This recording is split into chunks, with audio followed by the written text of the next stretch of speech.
Hey everybody, attorney Marc J. Victor here with the Attorneys for Freedom Law Firm. And previously I made a video where I talked about the USCCA program. That's United States Concealed Carry Association. I just simply went through their contract and pointed out some things that I think people are interested to know. Well, that video was really popular, but people said, hey Marc, can you review some other competing programs and tell us what you think about these programs? Look, you could do this on your own. All you need to do is read the contract and you'll see what's in there. But okay, I've done that. And this video is going to review the FLP program. That's right, Firearms Legal Protection. And so what I have on here with some chicken scratch of my notes is the membership agreement. It says it's been revised December 1st, 2021. And it is, from what we can see, the Firearms Legal Protection Agreement. It says sample across it. We just got it off the internet. You can get it off the internet, no problem. And so I want to go through some things with this. I know a lot of people buy the FLP program because what they think is you are going to be able to choose the lawyer that you want. That's not actually what the contract says, so let's go through it. First of all, if you look at page 2 of the contract here, under Legal Services Benefit, what it says is, and I'm quoting, Firearms Legal Protection will pay for and provide to the member a contracting attorney, and then it goes off for the various things. Of course, this leaves me with the question, who's the contracting attorney? Doesn't say here. But if I flip to page 10, contracting attorneys providing professional services for members under the terms of this membership agreement are not agents or employees of Firearms Legal Protection, end quote. So we know who they're not. They don't work for Firearms Legal Protection. Again, contrasting with the Attorneys on Retainer program, guess who you get if you need a lawyer? That's right, you get the lawyers who are employed by the Attorneys for Freedom Law Firm. Nothing says you get to pick an attorney here. This is pretty clear. We know they're not agents or employees of Firearms Legal Protection. Okay, so for some more information on this point, let's go to page 12 under definitions. And look, contracting attorney is defined. So we're going to find out what a contracting attorney is. Well, quoting again from the contract, contracting attorney means a licensed attorney that Firearms Legal Protection contracts to provide the legal services benefit for member under this membership agreement, period. Doesn't say a licensed attorney who you pick. It says a licensed attorney that Firearms Legal Protection contracts to provide the legal services. Who the heck is this? Who's your lawyer gonna be if you have the FLP program? Well, FLP will decide that. It's kind of like getting a public defender, right? Who's your lawyer gonna be? Whoever the public defender's office gives you. Does it say anything about the qualifications and expertise of the lawyer that FLP is going to provide? It says they're going to be licensed attorneys. That's great. Licensed attorneys can be attorneys who work on divorce cases. Licensed attorneys can be people who have absolutely no experience representing people in self-defense cases. It doesn't say anything about that. They get to pick the lawyer who represents you. But not to fret. If you look at page 2 of the agreement, you're going to love this part, by the way. It says at the bottom of the paragraph that starts with the heading, Legal Services Benefit. And I'm looking at the very last sentence, and I'm going to read from it right now. Quote, nothing in this membership agreement shall be construed to limit the right of the member to retain, at his or her own expense, an additional attorney to advise or represent the member. Huh? Nothing in this membership agreement shall be construed to limit the right of the member, your right to retain at your own expense an additional attorney. Why do you need an additional attorney? Isn't that what you're contracting with FLP for? So in other words, you can hire your own attorney at your own expense if you don't like the lawyer that FLP contracted with to represent you. Wow. Okay, that doesn't make me very excited if I'm an FLP member. But there are some other things here that are even more interesting. Page 6. This is a section with all my highlights and notes. Read it yourself. Don't take my word for it. On page 6, under excluded conduct, stuff that's not covered under the FLP. In fact, it says, this membership agreement provides no benefits for the following things, and we can go through them. The first one, and I'm quoting again, except for the red flag law benefit, any conduct by a member that is not directly related to the use of a weapons incident. So in other words, if you don't use a weapon, this whole contract provides no benefits. Well, you might be thinking, hey, if I get into a problem involving self-defense, I want to have that covered. Well, there are lots of self-defense cases that don't involve the use of a weapon, like, for example, practically every ordinary case of self-defense, right? Somebody pushes you, you push them back, you get into a fight, you get charged with a crime. Sorry, absolutely no coverage whatsoever. Even if you have your weapon on you, no coverage. What if you threaten the weapon? Sorry, you didn't use the weapon. At least there's an argument here, but I'm going to get to some other restrictions. No coverage. Only if you use a weapon. Number 2, no coverage where a member did not use a legal weapon in accordance with applicable law. Huh? Isn't that exactly the reason you're signing up for this program? If you didn't use the weapon in accordance with applicable law, which is exactly what the prosecutor thinks if you got charged with a crime, which is exactly what the members of the grand jury think if you got charged with a crime. By the way, who decides this? Can FLP just say, well, sorry, you didn't use your weapon in accordance with applicable law? Well, no kidding. That's why you got charged with a crime in the first place. That's the whole point. That's the argument. That's what the trial is about. Number 3, I like this one as well. No benefits where a use of a weapon incident occurs during, arises out of, or is incident to the commission of any crime or unlawful activity by a member.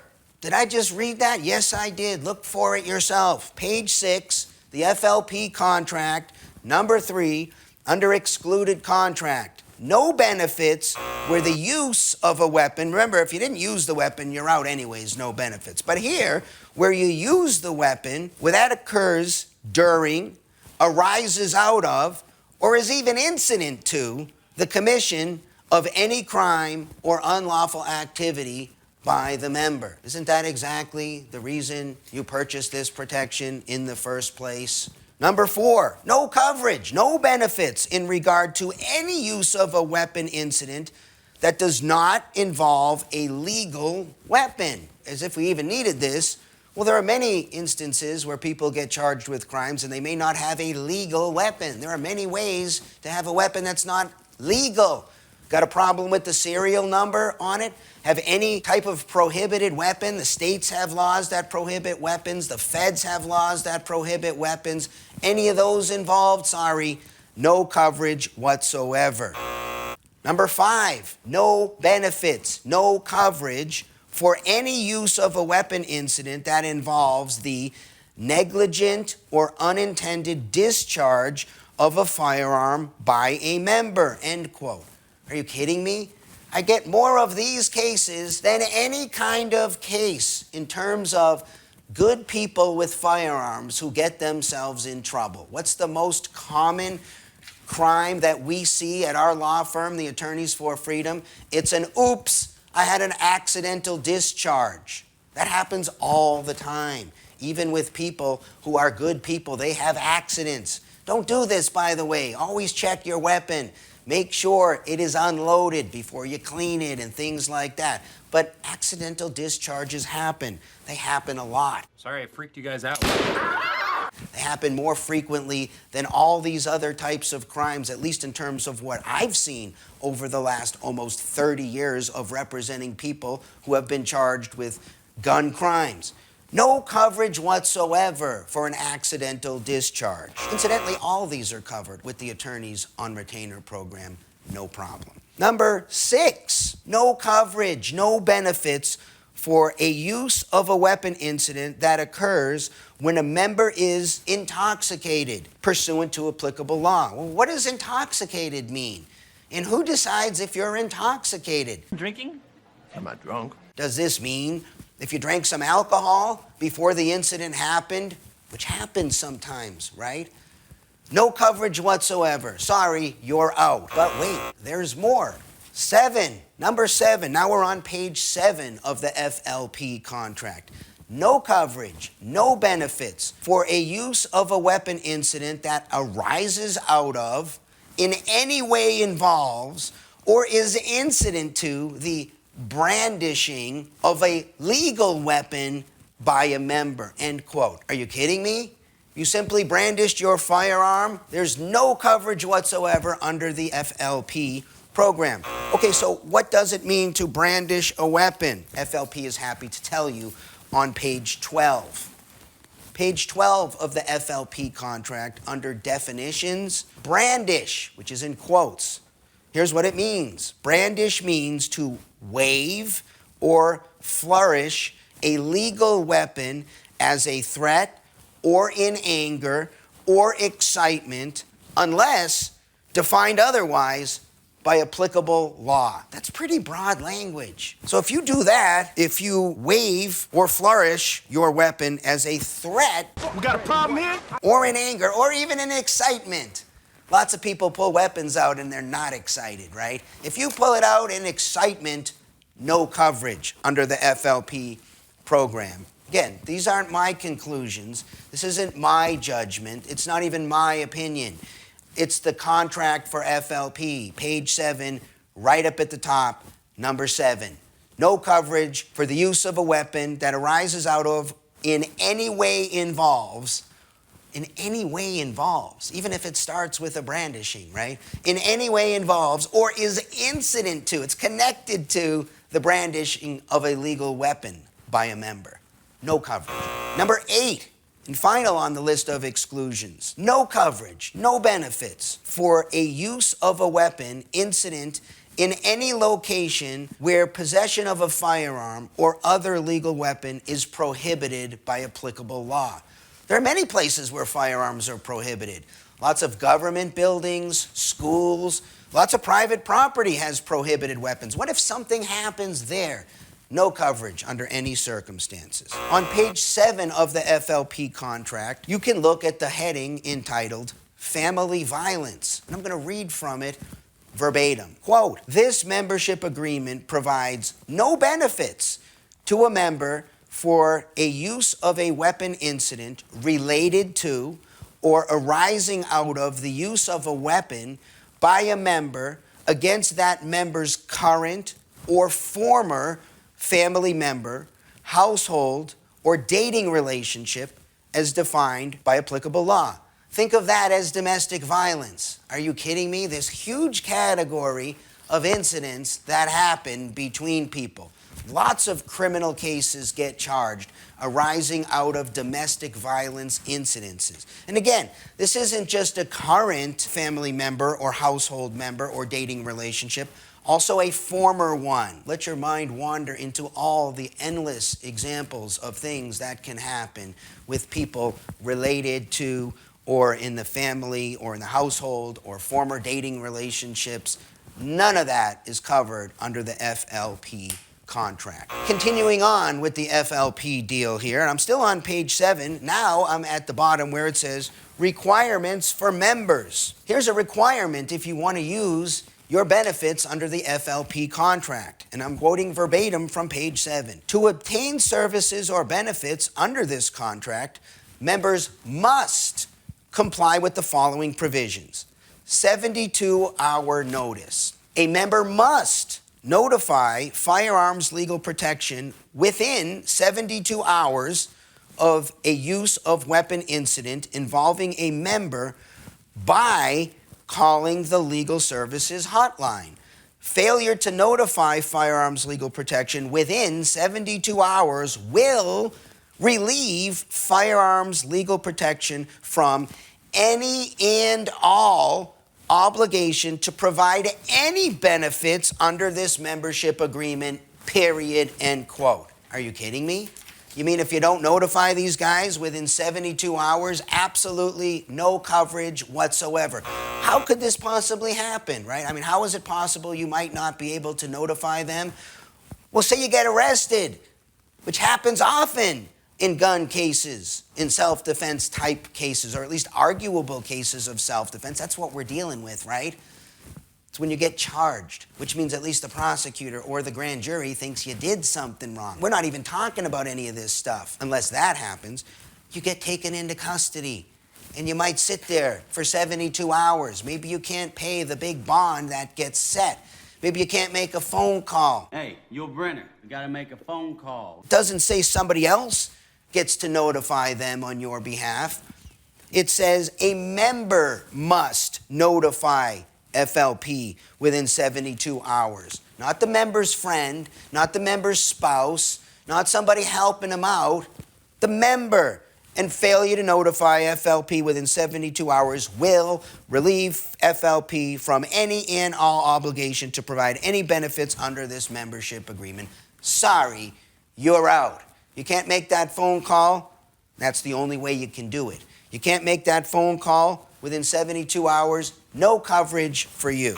Moving to page 9 of the FLP agreement. I'm going to quote under the section that says termination by FLP. It's the end of paragraph B. Quote, firearms legal protection may terminate this membership agreement immediately with no further obligations owed if the primary member materially fails to cooperate with the contracting attorney or the benefits department of firearms legal protection, period, end quote. What does that mean? Why do you have to cooperate with the benefits department? What kind of cooperation do you need while your criminal case is pending with them? You have no attorney-client privilege with the benefits department of FLP. Anything you say to the benefits department of FLP is subject to discovery in a criminal case.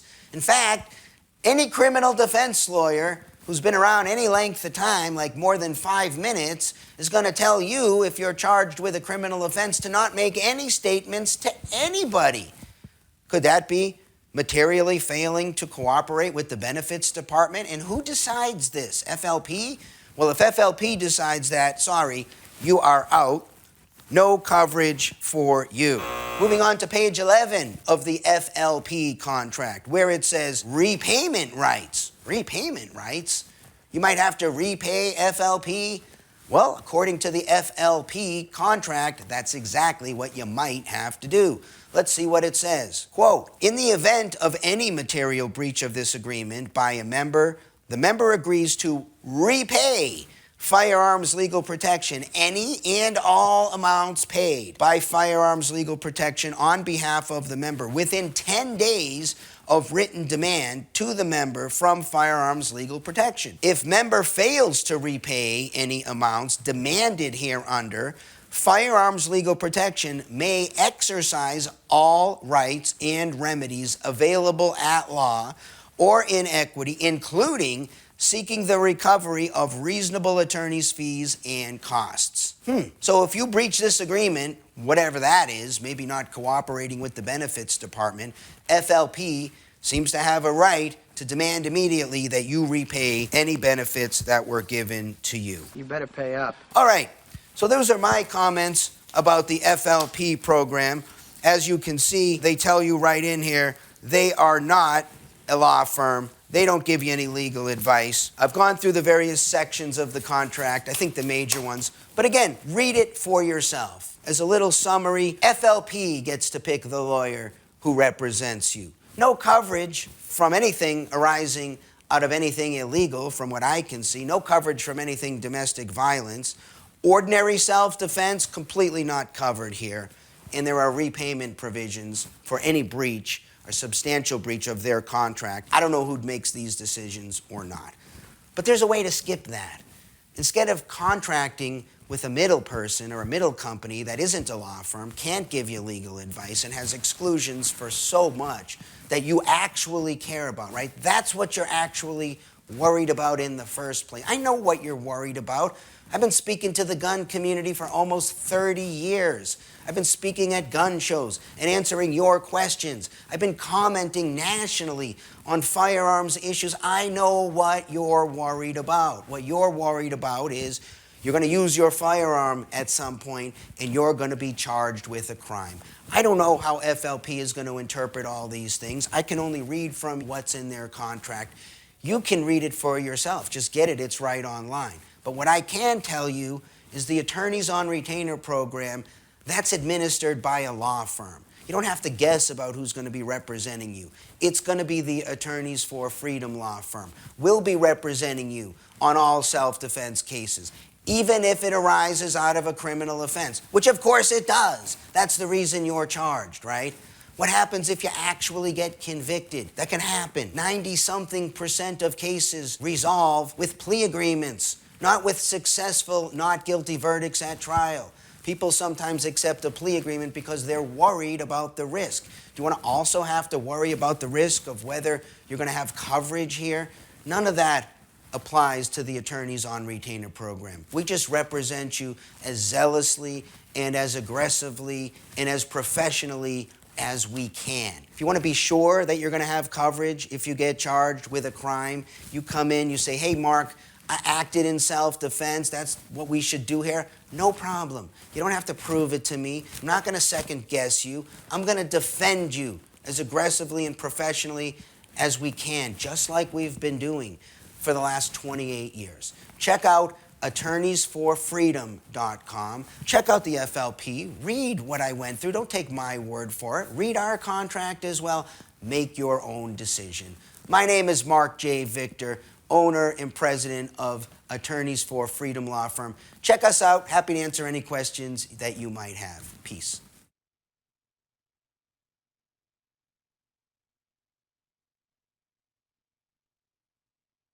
Hey guys, attorney Marc Victor here with the Attorneys for Freedom Law Firm. I got big news, great news. I can't wait to share with you. We have been so inundated by people across the country who have said, hey, can you guys do the self-protection Attorneys on Retainer program across the country? Well, to this point, we've said no. Only if you're in Arizona or Hawaii, and we've had such disappointment because we haven't been available nationwide. Coming soon, very soon, we are going to be expanding the self-protection program. What is the self-protection program? Look, it protects you if you use your gun, a knife, your fists, you get charged with a crime, and you say, hey, I acted in self-defense, and I want the Attorneys for Freedom Law Firm to come and represent me in court. We got a plan for you. It's coming soon. So follow us on social media or check back at attorneysforfreedom.com for breaking news.